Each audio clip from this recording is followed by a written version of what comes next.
দিন মায়ের গায়ে হাত তুলে ফেলছে। সন্তানের মা চোখের পানি ছেড়ে কাঁদেন আর বলেন, আমার আল্লাহ, যেই সন্তানের জন্য জীবন যৌবন সব আমি কুরবানি দিলাম রে মালিক, আজকে সন্তান আমার গায়ে হাত তুললো রে সন্তান, আমি তোর সেই মা, তোর বাবার ইন্তেকালের পর আমি দ্বিতীয় পুরুষ গ্রহণ করি নাই, শুধুমাত্র তোর সুখের জন্য আমার শখ আহ্লাদ সুখ সব ত্যাগ করে দিয়েছি, মাটি করে দিয়েছি রে সন্তান। ওরে বাবা, না খাইয়া তোকে খাওয়াইছি, তুই ঘুমাইছো, আমি বা ঘুমাই নাই। সারা রাত তোর জন্য কত নামাজ আদায় করতে করতে রাত্রটা নির্ঘুম কাটাইছি রে বাবা, তোর জন্য দোয়া করতে করতে নির্ঘুম রাত্রটা কাটাইয়া দিছি। গর্ভে ধারণ করে কত কষ্ট করছি রে বাবা, গর্ভের বয়স যখন 8-9 মাস হয়ে গেছে, পেটে লাথি মারছো, আমি মা বিছানায় শুয়ে পড়ছি, মনে হইছে মারা যাব। দুনিয়াতে জন্মগ্রহণ করলি, আমি মা বেহুশ হয়ে গেছি। তুই কালো না ধলা না সুন্দর না বেটে নাকি লম্বা, তোর নাক উঁচা নাকি বোচা আমি দেখি নাই, সবাই গবেষণা করে, আমি শুধু চাইছি আমার সন্তান কই। শীতের রাত প্রসাব পায়খানা করে বিছানা নষ্ট করে, ঠান্ডা লাগছে চিৎকার দিছে, অনেকের ঘুম ভেঙে গেছে, সবাই বিরক্ত, এমনকি তোর বাবাও বিরক্ত, কিন্তু আমি মা বিরক্ত হই নাই। তুই অসুস্থ হয়ে গেলে আমি মা তোর সেবা করতে করতে নির্ঘুম রাত কাটাইছি। ওরে বাবা, মানুষের বাড়ি কাজ করতে গিয়া কত লাঞ্ছনা সহ্য করলাম, কত অপমানিত হলাম। বাবার এরপর তোকে বুঝতে দিই নাই, দিনের পর দিন কাজ করতে করতে আমার চেহারাটা কালো হয়ে গেছে, চামড়া পুড়ে গেছে।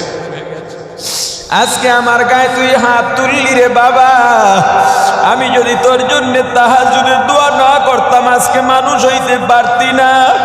ওরে আলেম আলেম হইলি আমি মায়ের দোয়ায়, হে টাকাওয়ালা সম্মানী আমি মা যদি দোয়া না করতাম এত সম্মান পাইতি না। দোয়া করে, আল্লাহ আমার সন্তানের কোনো বিপদ দিও না। ও বোঝে নাই আমার গায়ে হাত তুলছে, তবে ওকেও একটা সন্তান দান করেন, ওকেও বাবা বানান। মার জন্য আলাদা একটা ঘর করে দিচ্ছে, বউয়ের সঙ্গে কথাবার্তা নাই, মাঝে মাঝে গিয়া খাবার দিয়ে আসে, মা ওই খাবার খায় আর সন্তানের জন্য বদদোয়া করে না, দোয়াই করতেছে। আল্লাহ ওদেরকে একটা সন্তানও দান করলো। কয়েকদিন পর সন্তান বাড়ি ফিরতে ফিরতে রাত হয়ে গেছে, 1টা-2টা বেজে গেল, দরজা খোলা, ভিতরে ঢুকে দেখে সন্তানের মা নিজের স্ত্রী নবজাতক সন্তান নিয়ে খেলাধুলা করতেছে। সন্তান ছেলে ডাক দিয়া বলে, হে বিবি, এখনো কেন ঘুমাও না, ছেলেটাকেও কেন ঘুম পাড়াও না?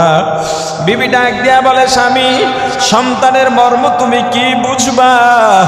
ও স্বামী, 10 মাস 10 দিন গর্ভে ধারণ করছি আমি, প্রসাব করছে আমি বিছানা পাল্টাইছি, আবার প্রসাব করছে আবার কাঁথা পাল্টাইছি, আবার করছে আবার পাল্টাইছি, শেষে আমার শাড়ির আঁচল বিছায়া দিছি, ওটাও নষ্ট করছে, আবার শাড়ি পাল্টাইছি, এখন আর খালি জায়গা নাই, এজন্য বুকের উপরে নিয়ে শুকনায় ঘুম পড়াইছি।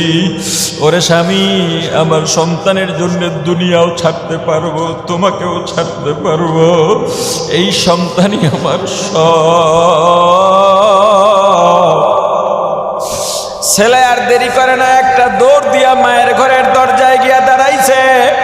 ভেতরে মা নামাজের মধ্যে বসা, দরজায় ধাক্কা দিছে, মা গো দরজাটা খোলো। ভেতর থেকে মা সালাম ফিরাইয়া অনুনয় বিনয় করে, বাবা আবার কি অন্যায় করলাম? সেদিন মারছো, সেই ব্যথা আমার এখনো যায় নাই। তোর বউয়ের সঙ্গে আমার দেখাও নাই, কথাও নাই। বাবারে তবুও যদি ভুল হয় আমাকে মাফ করে দে। আমি বৃদ্ধ হয়ে গেছি, দুর্বল। আজকে যদি মারো আমি আর বাঁচব না। এ ছেলে, হে সন্তান, আমি ফজরের আগে তোর ঘর ছেড়ে চলে যাব, আর পরিচয়ও দেব না। আমার পরিচয় তোর আর অপমানিত ছোট হওয়া লাগবে না। সন্তান রাগ হইয়া বলে, মাগো দরজা যদি না খুলো দরজা ভেঙে ঢুকবো। মা মনে করছে রাগ হইয়া দরজা যদি ভেঙে ঢুকে বেশি মারবে, তার চেয়ে দরজাটা খুলে দি। মা দরজাটা খুলে দিয়া হাত জোর করে সন্তানের সামনে হাঁটু গেড়ে বসে গেছে। সন্তান একটা চিৎকার দিয়া মায়ের পা দুইটা জড়ায় ধরছে।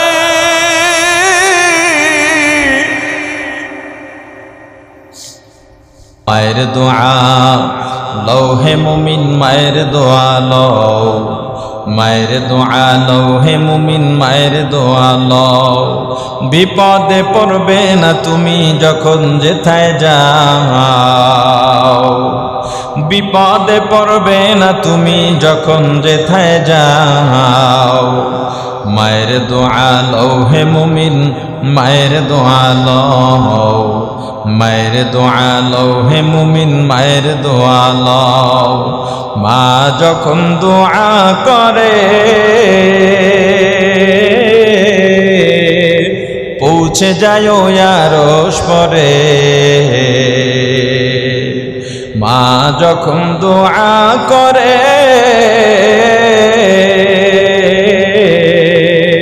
পৌঁছে যায় আরশ পরে। সাথে সাথে কবুল হয় ফল দেখিতে পাও, সাথে সাথে কবুল হয় ফল দেখিতে পাও। মায়ের দোয়া লও হে মুমিন, মায়ের দোয়া লও, মায়ের দোয়া লও হে মুমিন, মায়ের দোয়া লও। মুসলমান ইমানদার যাদের মা নাই বাবা নাই, আজকের রাত মুক্তির রজনী, আজকের রাত মুক্তির রাত। ওই মা বাবাও তোমার দিকে তাকিয়ে আছে। তোমার মনেও মা বাবার প্রতি টান আছে, মায়া আছে। যাদের মা আছে বাবা আছে, আজকে ফোন দিয়া সাক্ষাৎ করে মা বাবার কাছে দোয়া চেয়ে নিয়েছো। যার মা নাই বাবা নাই, দোয়াও চাইতে পারো না, সাক্ষাৎও করতে পারো না। আপনাদের মসজিদে রওনা দিলাম, বয়ান করব শবে বরাত, মুক্তির রজনী। মায়ের কাছে ফোন দিলাম, মা আজকের বরাত, দোয়া চাই মা। যদি কোনো কষ্ট থেকে তাকে ক্ষমা করে দেবেন, বেশি বেশি দোয়া করবেন আপনার ছেলে যেন আল্লাহর কাছে কবুল হয়ে যায়। বাবার কাছে ফোন দিয়া বললাম, বাবা একটু খাস করে দোয়া চাই, আমার চেয়ে বড় গুনাহগার আর দুনিয়ার মধ্যে নাই। তবু আপনাদের দোয়ার চেয়ে বড় কার্যকরী দোয়া আমার জন্য আর জীবনে হবে না। এই মা বাবার দোয়ার কারণে, মা বাবার কোরবানির কারণে আজকে আপনাদের সামনে এখানে বসতে পেরেছি। মা বাবা যদি জান প্রাণ দিয়া চেষ্টা না করতেন, মানুষ হইতে পারতাম না। মা বাবার যদি শাসন না থাকতো, মানুষ হইতে পারতাম না। ওরে আল্লাহর গোলাম, মা বাবা তোমার জন্য এত পরিশ্রম করেন, এত ত্যাগ করেন, এত কোরবানি করেন। ওই মা বাবার সঙ্গে অন্যায় করো না, মা বাবার অন্তরে কষ্ট দিও না। তোমার মা বাবা যদি তোমার সঙ্গে অবিচার করে, তোমার সঙ্গে অন্যায় করে থাকেন, এই যা এর ফলাফল তারা কিয়ামতের ময়দানে পাবেন। কিন্তু এর বদলায় তুমিও মা বাবার সঙ্গে কখনো অন্যায় করবা না। আমিও আমার মা বাবাকে সব সময় বলি, মা গো বাবা গো, আমার সঙ্গে যদি আপনারা অন্যায় করেন, আমার কিচ্ছু করার নাই, এর ফলাফল আল্লাহর কাছে আপনারা পাবেন। কিন্তু আমি আপনাদের সঙ্গে অসদাচরণ করতে পারবো না, যোগাযোগ বিচ্ছিন্ন রাখতে পারবো না। যতই রাগ হন না কেন আমি মা বলে ডাক দিবই, আমি আব্বা বলে ডাক দিবই। জবাব যদি নাও দেন তবু মা বলে ডাকবো, আব্বা বলে ডাকবো, কারণ আপনাদের প্রতি আমার হক আছে, আমার দায়িত্ব আমি পালন করব। আপনারা যদি অন্যায় করেন, আপনাদের অন্যায়ের কারণে আমিও আপনাদের সঙ্গে অন্যায় করতে পারি না। হে মা বাবার সন্তান, এই রাতে আজকে মা বাবার সঙ্গে যারা অন্যায় করে দূরে রয়েছে, আল্লাহর কাছে যতই তওবা করো তোমার জন্য তওবার দরজাটা আল্লাহ বন্ধ করে রেখেছেন। যতই দোয়া করো দোয়া কবুলের দরজাটা তোমার জন্য বন্ধ হয়ে আছে। যতই ইবাদত করো কবুলিয়াতের দরজা তোমার জন্য বন্ধ হয়ে আছে। অতএব এই রাতে মা বাবার কাছে ক্ষমা চেয়ে নাও। তোমার মা বাবার সঙ্গে যতই তোমার দ্বন্দ্ব হোক না কেন, তুমি তো বন্ধু বান্ধবের সঙ্গে সময় কাটাও, তোমার চিন্তাও নাই, বড় আরামেই আছো, আনন্দে আছো। কিন্তু তুমি জানো না যেদিন তুমি ঘর থেকে বের হয়ে এলা, তোমার মা তোমার বাবা ওই বাড়িতে ঘুমান না, খান না, ঠিকভাবে নাওয়াও নাই, খাওয়াও নাই। তোমার মা গভীর রাতে দরজাটা খুলে তোমার পথের দিকে তাকিয়ে তোমার অপেক্ষা করেন। আর ভাবেন ওরে সন্তান, যতই অন্যায় করিস না কেন, যদি একবার এসে আমাকে মা বলে ডাক দিয়া ক্ষমা চাইতি রে সন্তান, আমি তোকে মাফ করে কোলে টেনে নিতাম। আমি মা সন্তানের অন্যায় মনে রাখতে পারি না। যারা গ্রাম ছেড়ে এই ঢাকায় বসবাস করেন, আপনার মা আজকে বাড়িতে, আপনার বাবা বাড়িতে, আপনি তো সারা রাত দোয়া করবেন আর কি চাইবেন আল্লাহর কাছে? আল্লাহ আমার সন্তানকে ভালো রাখেন, আল্লাহ আমার ব্যবসাকে ভালো করে দেন, আল্লাহ ঢাকায় যেন একটা বাড়ি করতে পারি। তুমি জানো না রে সন্তান, তোমার মা দোয়ায় বসেই শুধু তোমার জন্য দোয়া শুরু করে দেবে। বলবেন আমার আল্লাহ আমার সন্তানকে সুস্থ রাখেন, আমার সন্তানকে ভালো রাখেন, আমার সন্তানকে বিপদ থেকে মুক্ত রাখেন। তোমার ভালো থাকার খবর পাইলে মা এত খুশি হন, তুমি নিজেও ততটা খুশি হইতে পারো না। বাবা দুনিয়ার থেকে চলে গেলেন, 5-7 বছরের ছেলে সন্তান রেখে দুনিয়ার থেকে বিদায় নিয়েছেন। মা সন্তানের কথা চিন্তা করে অন্যত্র বিয়ে বসেননি, যৌবনে ভরা মা। 5-7 বছরের সন্তান থাকলে ওই মায়ের বয়স আর কতই বা হতে পারে, 25 তো হয় নাই। ওই মা সন্তানের কথা চিন্তা করে যৌবনের স্বাদকে মিটা দিলেন। গরিব মানুষ, মানুষের বাড়ি কাজ করেন, সংসার চালান, আর ওই টাকা দিয়ে সন্তানকে লেখাপড়া করান। সন্তান লেখাপড়া করতে করতে করতে করতে 9-এ চলে গেল, 9ম শ্রেণীতে চলে গেল। স্কুলের প্রধান শিক্ষক ডেকে বলল, বাবা বাড়িতে গিয়া তোমার মাকে বলবা ফর্ম ফিল আপের জন্য, মেট্রিক পরীক্ষার রেজিস্ট্রেশনের জন্য 1200 টাকা লাগবে, 2000 টাকা লাগবে, বা 3000, 5000 টাকা লাগবে। সন্তান ডেকে বলে, স্যার আমার দ্বারা পরীক্ষা দেওয়া সম্ভব নয়, কারণ আমার মা মানুষের বাড়ি কাজ করেন, কয় টাকাই বা পান, এত টাকা দিয়া আমার মা আমার পরীক্ষা দেওয়াইতে পারবে না। তার চেয়ে আমার মায়ের পাশে আমি দাঁড়াই, আমি কিছু কাজ করে আমার মাকে সহযোগিতা করার চেষ্টা করি। সন্তান বাড়িতে ঢুকছে, চেহারাটা মলিন, মায়ের কাছে গিয়া বসছে। মা ডাক দেয়া বলে, বাবা তোর চেহারাটা মলিন কেন, কি হয়েছে বল? বলে না কিছু হয় নাই, তবে আর লেখাপড়া করব না, তোমার কষ্ট আর সহ্য হয় না রে মা, আমি এখন থেকে তোমার সেবা করব, তুমি আর মানুষের বাড়ি কাজ করবা না, আমার কাছে ভালো লাগে না। কাজের বুয়া বলে, কাজের ঝি বলে তোমাকে মানুষ ডাকে। মা গো, তুমি অন্যদের কাছে কাজের জি হলেও আমার কাছে তুমি মা। সন্তানের কাছে কোনো মা বাবাই খারাপ না।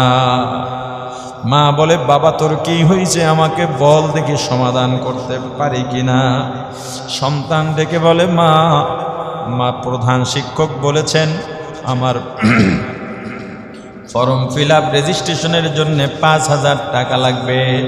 মা একটা মুচকি হাসি দিয়া বলে, বাবা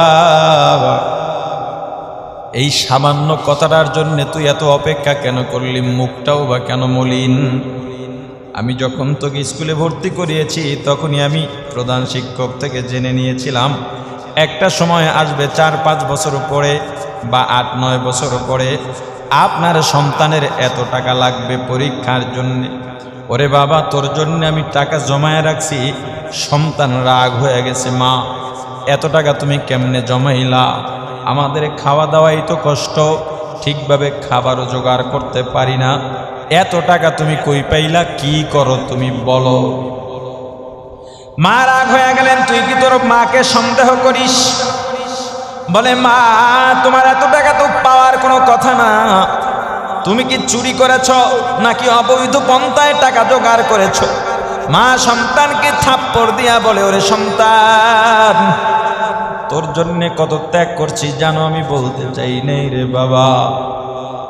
বাজার থেকে 2টা ডিম আনতাম, 2টা ডিমই রান্না করতাম বা সিদ্ধ করতাম। 2টা ডিম আনতাম, একটা ডিম সিদ্ধ করতাম, তুই দেখতি 2টা ডিম আছে, একটা সিদ্ধ করে তোকে খাওয়াইতাম, রান্না করে খাওয়াইতাম। আমি যদি আর একটা ডিম না কিনতাম তোর ভালো লাগতো না, পছন্দ করতি না। আপেল খাইতে চাইতি, 2টা আনতাম, 2টা না আনলে একটা তুই আমাকে রেখে খাইতে না, এই জন্য আমি দেখাবার জন্যে 2টাই আনতাম। ওরে বাবা, আমি তোর জন্যে ভাত রান্না করতাম, সপ্তাহে 1-2 দিন আমি ভাত খাইতাম। তুই তো জানো না আমি মা 2টা ডিমের একটা তোকে খাওয়াইয়া আর একটা ফেরত দিয়া টাকাটা জমা করতাম। একটা আপেল তোকে খাওয়াইয়া আর একটা আপেলের টাকা জমা করতাম।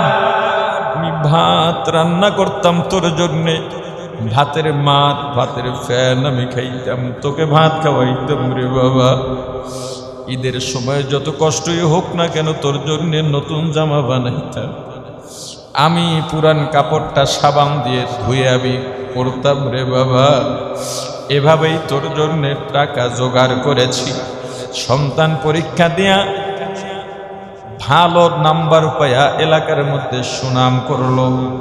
স্কুলের প্রধান শিক্ষক ডাক দিয়া বলল, বাবা তোমার যেই শিক্ষা আর সামনে পড়ার দরকার নাই, এবার তোমার মায়ের পাশে দাঁড়াও আর একটা বিয়ে করো।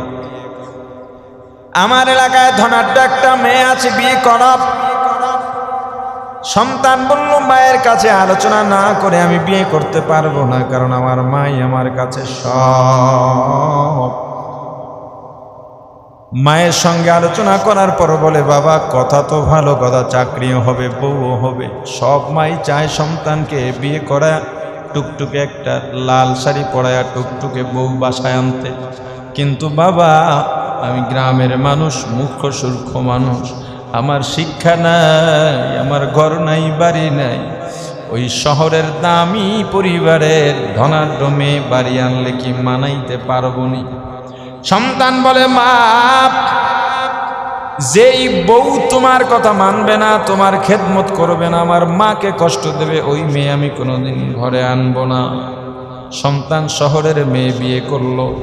শহরের মেয়ে হলেই যে খারাপ বিষয়টা এমন নয়, তবে যেই মেয়েরা উচ্ছৃঙ্খল চলাফেরা করে, সংসার বোঝে না, যেই মেয়েদের মধ্যে বিনয় নাই, নম্রতা নাই, যেই মেয়েদের মধ্যে মানার কোনো মাদ্দা নাই, ওই মেয়েরা কোনোদিন স্বামীর সংসার করতে পারে না।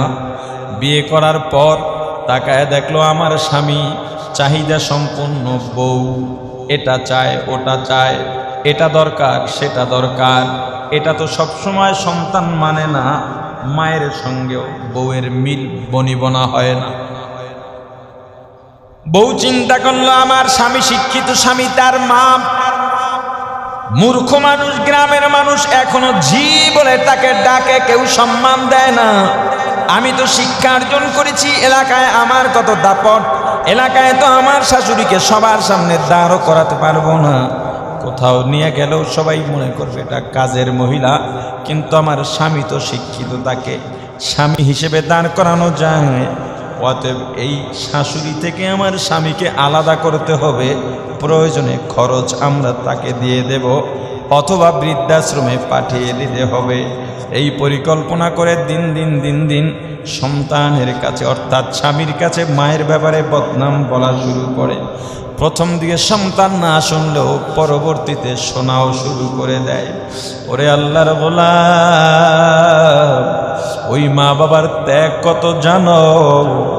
তুমি তো ঢাকায় এসে চাকরি করতেছ, তোমার কাছে বাবা চিঠি পাঠায়, বারবার চিঠি পাঠায়, তুমি বাড়ি যাইতে পারো না, বাড়িতে চিঠি পাঠায় দাও, আমি ব্যস্ত, আমার চাকরি নিয়ে ব্যস্ত, আমার ব্যবসা নিয়ে ব্যস্ত, আমার স্ত্রী সন্তান নিয়ে ব্যস্ত। 2 বছর পর সন্তান রাগ হয়েই বাড়িতে গেছে। বাড়িতে গিয়ে দেখে শুনশান নীরবতা, কোনো মানুষজন নাই। প্রথম ঘরে ঢুকছে, প্রথম ঘরে ঢুকে দেখে মাও নাই, বাবাও নাই। দ্বিতীয় ঘরে ঢুকছে, দেখে মাও নাই, বাবাও নাই। পেছনের ঘরে ঢুকছে, গিয়া দেখে মা শাক করতেছে, চেহারাটা শুকায় গেছে। সন্তান এতদিন কাছে নাই, চেহারাটা শুকায় গেছে। হঠাৎ করে সন্তান চলে আসছে, খবরও দেয় নাই, চিঠিও পাঠায় নাই। মা কাঁপতে কাঁপতে উঠে সন্তানকে জড়ায় ধরছে। মা একেবারে হোলার মতো হালকা হয়ে গেছে। বলে, মা গো, তুমি কি খাও না, ঘুমাও না? তোমার চেহারার অবস্থা এমন কেন? বলে, বাবা,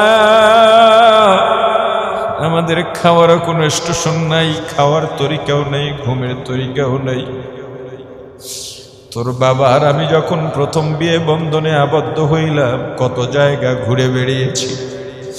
যখন তুই দুনিয়াতে আইলি তখন আমাদের কোনো ঘোরার মন নাই, শুধু দুজনার একই চিন্তা, তোকে কিভাবে মানুষ বানানো যায়। মানুষ বানাইলাম, আবার দূরে চলে গেলি, আমরা দুজন আবার একা হয়ে গেলাম।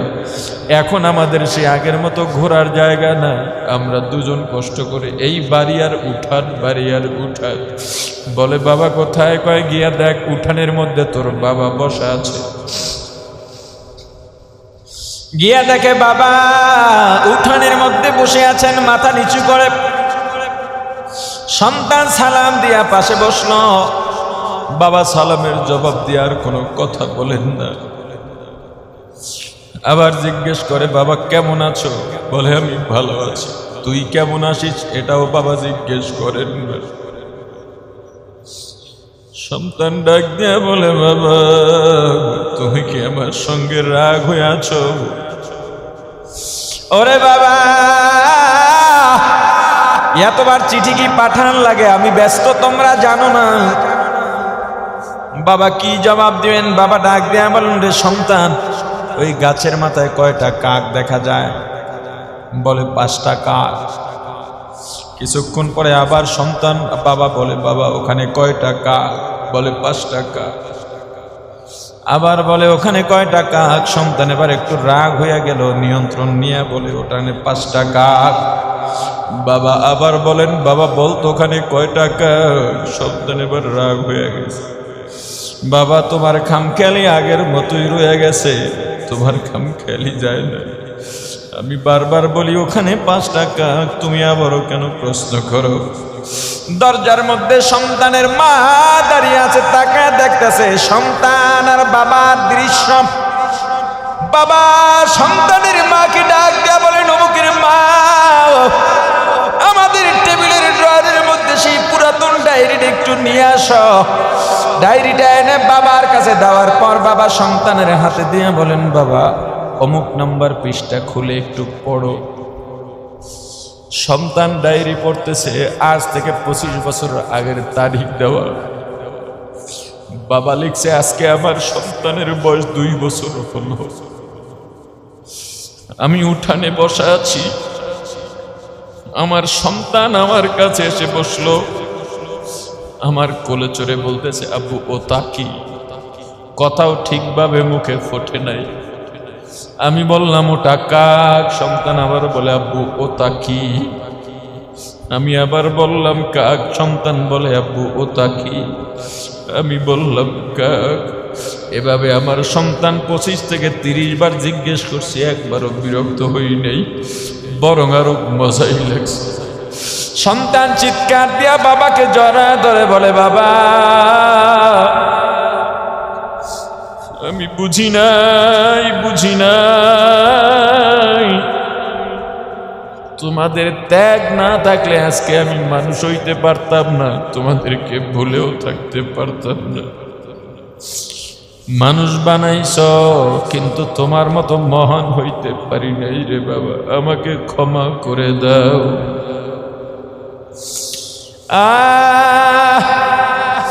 বিবি বারবার স্বামীকে বলে, তোমার মায়ের সঙ্গে আমার বনে না। সন্তান হঠাৎ একদিন মায়ের সামনে দাঁড়ায় বলে, মা আমার বিবি শিক্ষিত, তুমি সব কিছু বোঝো না, তুমি মূর্খ মানুষ, আমার বিবির সঙ্গে তর্কে যাইবা না। মা অবাক হয়ে গেছে, বাবা তুই কি আমার সন্তান আছিস নাকি অন্য কেউ কথা বলছিস? আমার সামনে তুই তো কোনো সময় কথা বলিস নাই, তোর বিবি কি বললো না বললো আমার কাছে জিজ্ঞেস না করেই তুই আমাকে শাসন করতে শুরু করলি। আসলে কানের কাছে যে থাকে মানুষ তার কথা বেশি শোনে। আবার এভাবে নালিশ করার পর একদিন মায়ের কাছে গিয়া সন্তান ধমক দিয়া বলে, মা যদি না শুধরাও আমার শিক্ষিত সমাজে চলা লাগে। আমার স্ত্রী শিক্ষিত মেয়ে, তার পরিবার উচ্চ বংশ মর্যাদা সম্পন্ন, তাদের এলাকার মানুষের সামনে তাদের মাথা উঁচু করে তারা চলে। ও মা যদি তার সঙ্গে আর একবারও দ্বন্দ্ব করো তোমাকে বৃদ্ধাশ্রমে দিয়ে আসবো। মা চোখের পানি ছেড়ে কান্না শুরু করে দেয়। এভাবে যাইতে যাইতে যাইতে যাইতে কয়েকদিন পর এভাবে বারবার ঘুরতে ঘুরতে একদিন মায়ের গায়ে হাত তুলে ফেলছে। সন্তানের মা চোখের পানি ছেড়ে কাঁদেন আর বলেন, আমার আল্লাহ, যেই সন্তানের জন্য জীবন যৌবন সব আমি কুরবানি দিলাম রে মালিক, আজকে সন্তান আমার গায়ে হাত তুললো রে সন্তান, আমি তোর সেই মা, তোর বাবার ইন্তেকালের পর আমি দ্বিতীয় পুরুষ গ্রহণ করি নাই, শুধুমাত্র তোর সুখের জন্য আমার শখ আহ্লাদ সুখ সব ত্যাগ করে দিয়েছি, মাটি করে দিয়েছি রে সন্তান। ওরে বাবা না খাইয়া তোকে খাওয়াইছি, তুই ঘুমাইছো, আমি বা ঘুমাই নাই। সারা রাত তোর জন্য কত নামাজ আদায় করতে করতে রাত্রটা নির্ঘুম কাটাইছি রে বাবা, তোর জন্য দোয়া করতে করতে নির্ঘুম রাত্রটা কাটাইয়া দিছি। গর্ভে ধারণ করে কত কষ্ট করছি রে বাবা, গর্ভের বয়স যখন 8-9 মাস হয়ে গেছে, পেটে লাথি মারছো, আমি মা বিছানায় শুয়ে পড়ছি, মনে হইছে মারা যাব। দুনিয়াতে জন্মগ্রহণ করলি, আমি মা বেহুশ হয়ে গেছি। তুই কালো না ধলা না সুন্দর না বেটে নাকি লম্বা, তোর নাক উঁচা নাকি বোচা আমি দেখি নাই, সবাই গবেষণা করে, আমি শুধু চাইছি আমার সন্তান কই। শীতের রাত প্রসাব পায়খানা করে বিছানা নষ্ট করে, ঠান্ডা লাগছে চিৎকার দিছে, অনেকের ঘুম ভেঙে গেছে, সবাই বিরক্ত, এমনকি তোর বাবাও বিরক্ত, কিন্তু আমি মা বিরক্ত হই নাই। তুই অসুস্থ হয়ে গেলে আমি মা তোর সেবা করতে করতে নির্ঘুম রাত কাটাইছি। ওরে বাবা, মানুষের বাড়ি কাজ করতে গিয়া কত লাঞ্ছনা সহ্য করলাম, কত অপমানিত হলাম। বাবার এরপর তোকে বুঝতে দিই নাই, দিনের পর দিন কাজ করতে করতে আমার চেহারাটা কালো হয়ে গেছে, চামড়া পুড়ে গেছে। আজকে আমার গায়ে তুই হাত তুললি রে বাবা, আমি যদি তোর জন্য তাহাজ্জুদের দোয়া না করতাম আজকে মানুষ হইতে পারতি না। ওরে আলেম আলেম হইলি আমি মায়ের দোয়ায়, হে টাকাওয়ালা সম্মানী আমি মা যদি দোয়া না করতাম এত সম্মান পাইতি না। দোয়া করে আল্লাহ আমার সন্তানের কোনো বিপদ দিও না। ও বোঝে নাই আমার গায়ে হাত তুলছে, তবে ওকেও একটা সন্তান দান করেন, ওকেও বাবা বানান। মার জন্য আলাদা একটা ঘর করে দিছে, বউয়ের সঙ্গে কথাবার্তা নাই, মাঝে মাঝে গিয়া খাবার দিয়ে আসে। মা ওই খাবার খায় আর সন্তানের জন্য বদদোয়া করে না, দোয়াই করতেছে। আল্লাহ ওদেরকে একটা সন্তানও দান করলো। কয়েকদিন পর সন্তান বাড়ি ফিরতে ফিরতে রাত হয়ে গেছে, 1টা 2টা বেজে গেল। দরজা খোলা, ভিতরে ঢুকে দেখে সন্তানের মা নিজের স্ত্রী নবজাতক সন্তান নিয়ে খেলাধুলা করতেছে। সন্তান ছেলে ডাক দিয়া বলে, হে বিবি এখনো কেন ঘুমাও না, ছেলেটাকেও কেন ঘুম পাড়াও না? বিবি ডাক দিয়া বলে, স্বামী সন্তানের মর্ম তুমি কি বুঝবা?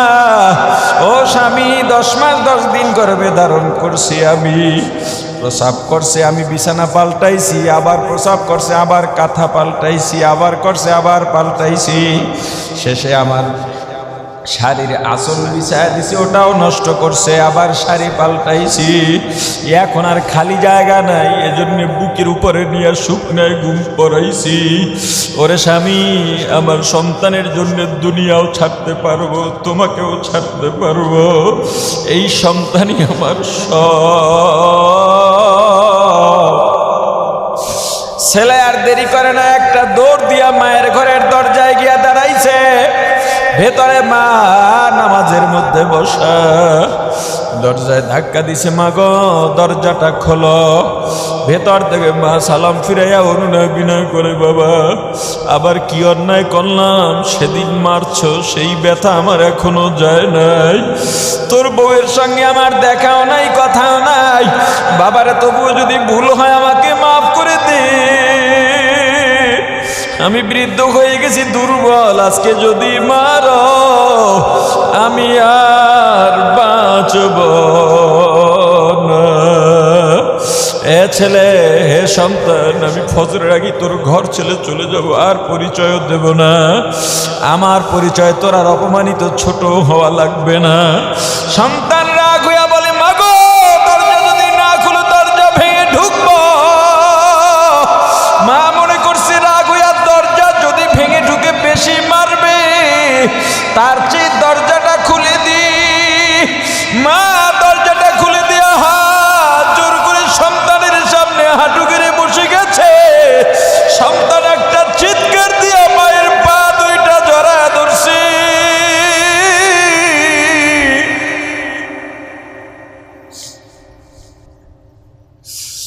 আর ডাক দিয়া বলে, মা বুঝি নাই বুঝি নাই বুঝি নাই। ও মা তোমার গায়ে হাত তুলছি, এই হাত জান্নাতে যাবে না রে মা। কোন শয়তানের ধোকায় পড়েছিলাম, তোমার ত্যাগ আর কোরবানি না হইলে আমি আজকে মানুষ হইতে পারতাম না। কিন্তু আফসোস মানুষ হইয়া অমানুষ হইলাম। ও মা তোমার যত শাস্তি দেওয়া আমাকে দাও, আমি আর মানুষ নাই। আমার স্ত্রী যদি সন্তান নিয়ে এত রাতে খেলা করতে পারে, তুমি তো কত কষ্ট করছো। মা ডাক দিয়া বলে, ওরে বাবা এই দিনটার অপেক্ষায় ছিলাম, আমি জানতাম তোর যদি সন্তান হয় তুই বাবা হলেই বুঝতে পারবি। বাবারে তোর জন্য কোনো বদদোয়া করি না, এ সন্তান, হে মা বাবার সন্তান, আজকে তওবা কর, তওবা কর। যার মা বাবা বাসায় আছে গিয়া ক্ষমা চাইয়া না, তোমার মা বাবা কিন্তু তোমার দিকে তাকাইয়া রইছে। আহারে যার মা নাই বাবা নাই, মাঝে মাঝে মায়ের কবরে গিয়া বাবার কবরের পাশে দাঁড়াইয়া ক্ষমা চাইবার বইল, বাবা গো মা গো, তোমাদের মতো নিয়ামত হারাইছি,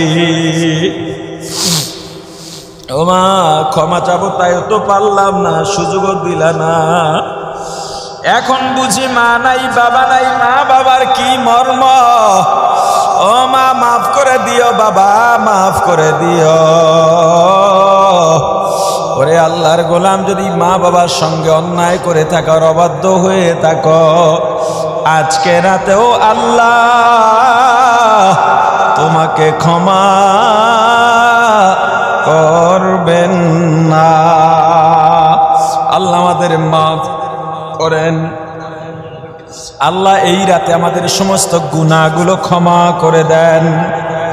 আল্লাহ জীবনে যত আমল করছি সব ভুল ত্রুটি ক্ষমা করে কবুল করে নেন, বলেন আমিন। আরো জোরে বলেন আমিন। যতটুকু আলোচনা করেছি, আলোচনায় যত ভুল আমার পক্ষ থেকে, যত ভালো আল্লাহর পক্ষ থেকে, আমার ভুলগুলো শুধরাইয়া আল্লাহর ভালোগুলো গ্রহণ করার তৌফিক দান করে। সবাই মিলে দোয়া করব, মন খুলে লম্বা দোয়া করব জীবনের গুনার জন্য, এই জাতির জন্য দোয়া হবে। দোয়ায় শরিক না হলে কোনো গুনাহ নেই, কিন্তু বড় নেয়ামত থেকে বঞ্চিত হওয়ার শঙ্কা আছে।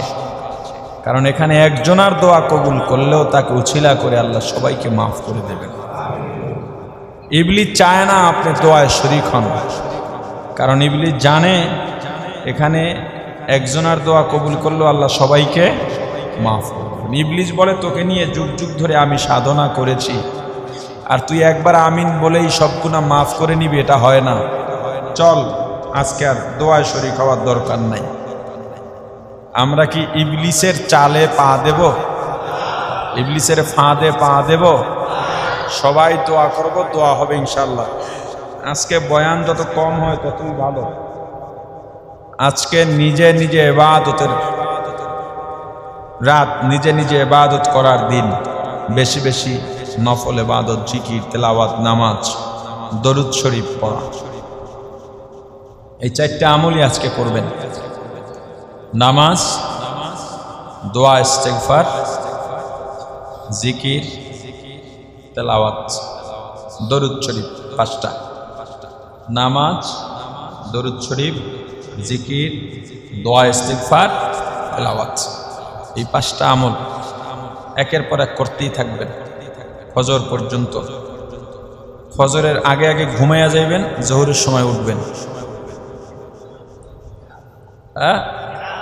তো যদি দেখেন আপনার গভীর রাত জাগ না থাকলে ঘুমাইয়া যাইতে পারেন, ফজর কাজা হইতে পারে, তাহলে আপনার আমলের দরকার নেই, এখনই গিয়ে ঘুমাবেন। এটাই আপনার জন্য বেশি উপকারী। আমি কি কথা বুঝাইতে পারতেছি?